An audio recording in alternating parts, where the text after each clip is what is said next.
എനിക്കാണെങ്കിൽ രാഷ്ട്രീയ കക്ഷി വ്യത്യാസമന്യേ സൗഹൃദമുണ്ട്. പക്ഷെ CPIയിൽ സഖാക്കളെന്ന് പറഞ്ഞാൽ സഹോദരന്മാരെ പോലാണ്.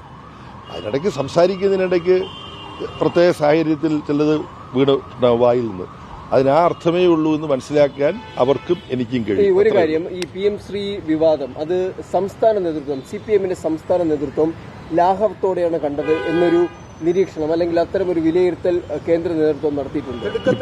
ഇപ്പോഴ് ഈ പ്രശ്നത്തിന് പരിഹാരം ഉണ്ടാക്കാനുള്ള ശ്രമം അവിടെ നടക്കുകയാണ്. ആ ശ്രമം നടക്കുന്നതിനിടയ്ക്ക് ഓരോരുത്തരുടെയും ഈ പങ്കാളിത്തത്തിലുള്ള ജാഗ്രതയുടെയും ശ്രദ്ധയുടെയും അളവ് സെന്റിമീറ്റർ കണക്കിന് നമ്മൾ നോക്കേണ്ട ആവശ്യമില്ല. ഷേക്സ്പിയറിന്റെ വളരെ പ്രസിദ്ധമായിട്ടുള്ളൊരു വാചകമുണ്ട്, നന്നായി പര്യവസാനിച്ചത് എല്ലാവർക്കും നല്ലത്. കാര്യം എന്ന് പറഞ്ഞ് അങ്ങനെ ചോദിക്കാൻ കാര്യം, ആദ്യം വന്നത് എന്ത് CPI എന്ന ഗോവിന്ദ മാഷിന്റെ പ്രതികരണം, രണ്ട് താൻ നയം മാറ്റി എന്ന V ശിവൻകുട്ടി വിദ്യാഭ്യാസ മന്ത്രിയുടെ പ്രതികരണം. അപ്പോൾ ഇത് സംസ്ഥാന നേതൃത്വം ലാഘവത്തോടെയാണ് വിഷയം, അല്ലെങ്കിൽ ഇങ്ങനെ മതി എന്നൊരു രീതിയിലേക്കാണോ പോയത് എന്ന ആ രീതിയിലൊരു വിമർശനം കേന്ദ്ര നേതൃത്വത്തിനുണ്ടോ? ഈ പരാമർശിക്കപ്പെട്ട ഗോവിന്ദൻ മാഷ് പറഞ്ഞത് സംബന്ധിച്ചും V ശിവൻകുട്ടി പറഞ്ഞത് സംബന്ധിച്ചുമെല്ലാം അവർ തന്നെ വ്യക്തമാക്കിയിട്ടുണ്ട്, വിശദീകരിച്ചിട്ടുണ്ട്. അതിനോട് യാതൊന്നും ഞാൻ കൂട്ടിച്ചേർക്കേണ്ടതില്ല.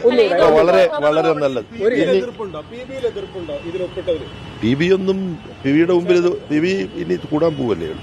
ഇനി വനിതാ സുഹൃത്തിനും ഒരു ചോദ്യം. ബാക്കി നിങ്ങളെല്ലാം പുരുഷന്മാർ ചോദിച്ചുകൊണ്ടിരിക്കുകയാണ്. ഞാനൊരു സ്ത്രീപക്ഷപാതിയാണ്. ഈ ചോദ്യം കൊണ്ട് നമുക്ക് അവസാനിപ്പിക്കാം. കഴിഞ്ഞ ഒരു MOU ആണല്ലോ ഇത്.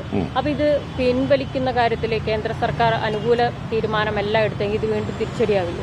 അത് മന്ത്രിസഭാ ഉപസമിതി അതിന്റെ ജോലി ചെയ്യുന്ന മുറയ്ക്ക് ഇത്തരം കാര്യങ്ങളിലെല്ലാം വ്യക്തതയുണ്ടാവും.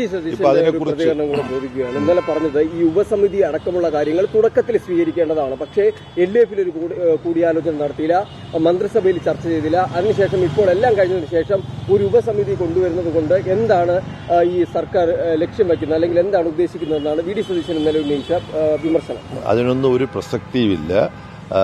ശ്രീ VD സതീശനത് വീണ് കിട്ടിയൊരു സൗഭാഗ്യമാണ് ഇത് സംബന്ധിച്ച വാർത്ത. കാരണം ഹൈക്കമാൻഡ് അദ്ദേഹത്തോട് എന്തൊക്കെയോ പറഞ്ഞു എന്ന് നിങ്ങൾ മാധ്യമങ്ങൾ തന്നെ ചർച്ച ചെയ്യുന്നുണ്ട്. അപ്പോൾ അതെല്ലാം ചർച്ച ചെയ്ത് VD സതീശനും കോൺഗ്രസും പരിഹരിക്കട്ടെ. എൻ്റെ പ്രിയപ്പെട്ട സുഹൃത്ത്, ഞാൻ പറഞ്ഞതിൻ്റെ ഒരു ഭാഗം മാത്രമേ ഓർക്കുന്നുള്ളൂ. ഞാൻ മുഴുവൻ ഭാഗവും ഓർക്കുന്നുണ്ട്. എന്താണ്? സംസ്ഥാനത്ത് പരിഹരിക്കേണ്ടതാണിത്.